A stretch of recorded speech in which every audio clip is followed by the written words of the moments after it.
हर हर महादेव। सभी सुहागिनें वट वृक्ष की पूजा क्यों करती हैं? वट सावित्री व्रत कथा इस प्रकार है। पौराणिक एवं प्रचलित वट सावित्री व्रत कथा के अनुसार राजर्षि अश्वपति की एक ही संतान थी, सावित्री। सावित्री ने वनवासी राजा युद्धसेन के पुत्र सत्यवान को अपने पति के रूप में चुना था।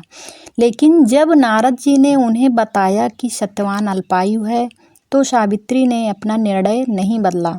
वो समस्त राज वैभव त्याग कर सत्यवान के साथ उनके परिवार की सेवा करते हुए वन में रहने लगी। सत्यवान लकड़ियां काटने जंगल गए। वहां वो मूर्छित होकर उस बरगद के नीचे गिर पड़े। सावित्री ने वट वृक्ष के नीचे अपने गोद में पति का सिर रख कर उसे लटा दिया। उसी समय यमराज सत्यवान का प्राण लेने आए। यमराज सत्यवान के जीव को दक्षिण दिशा की ओर ले जा रहे हैं।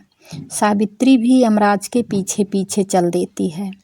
उन्हें आता देखकर यमराज ने कहा, हे पतिव्रता नारी, पृथ्वी तक ही पत्नी अपने पति का साथ देती है, तुम वापस लौट जाओ। सावित्री ने कहा, जहाँ मेरे पति रहेंगे वहीं मुझे भी रहना है, यही मेरी पत्नी धर्म है। यमराज के कई बार मना करने पर भी वो नहीं मानी।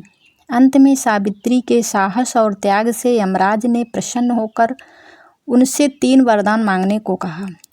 तब सावित्री ने सास ससुर के लिए नेत्र ज्योति मांगी, ससुर का खोया हुआ राज्य मांगा एवं अपने पति सत्यवान के 100 पुत्रों की मां बनने का वर मांगा। तीनों वरदान सुनने के बाद यमराज ने कहा, तथास्तु, ऐसा ही होगा। यमराज आगे बढ़ने लग गए।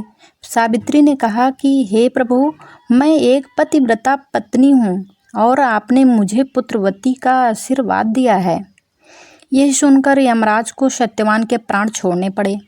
सावित्री वट वृक्ष के पास आ गई, जहाँ उसके पति का मृत शरीर पड़ा था। सत्यवान जीवित हो गए। इस प्रकार सावित्री ने अपने पतिव्रता व्रत के प्रभाव से न केवल अपने पति का पुनः जीवित करवाया, बल्कि सास को नेत्र ज्योति प्रदान करते हुए ससुर को उनके खोया हुआ राज फिर से दिलवाया। तभी से वट वृक्ष का पूजन स्त्रियां करने लग गईं।